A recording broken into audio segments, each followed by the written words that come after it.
Hello दोस्तों, राम राम। आप लोग कैसे हैं? आशा करते हैं आप लोग अच्छे होंगे। तो आज हम पढ़ने वाले हैं अर्थ अलंकार। अर्थ अलंकार में उपमा अलंकार।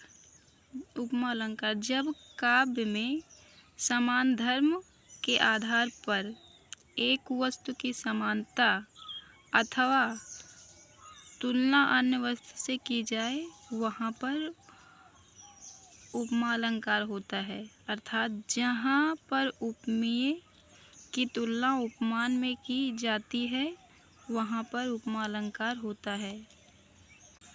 उदाहरण है पीपर पात सरिस मंडोला। उक्त काव्य पंक्ति में मन उपमेय है, पीपर पात उपमान है, डोला साधारण धर्म वाचक शब्द सरिस है। उपमा अलंकार निम्नलिखित 4 अंग होते हैं: उपमेय, उपमान, साधारण धर्म, वाचक शब्द।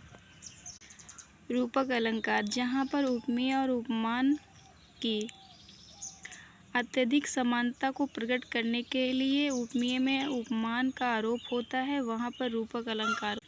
उदाहरण है चरण कमल बंदो हरिराई। स्पष्टीकरण है उक्त काव्य पंक्ति में उपमेय चरण पर उपमान कमल का आरोप कर दिया गया है। दोनों में अभिन्नता है पर दोनों साथ साथ है।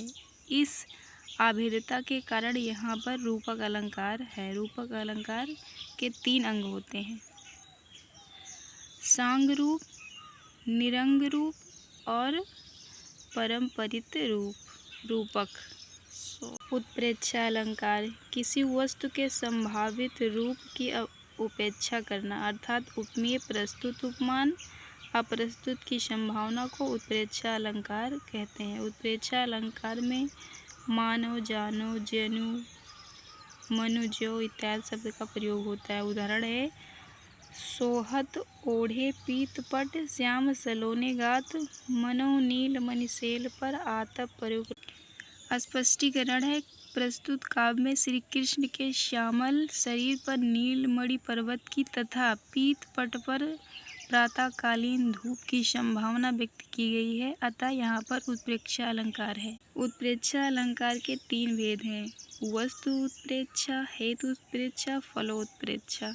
भ्रांतिमान अलंकार जब उपमेय को भ्रम के कारण उपमान समझ लिया जाता है वहाँ पर भ्रांतिमान अलंकार होता है। उदाहरण कपि कर हृदय विचार दीन मुद्रिका डारी तब जानी अशोक अंगार सिए हरस उठ कर गए हो।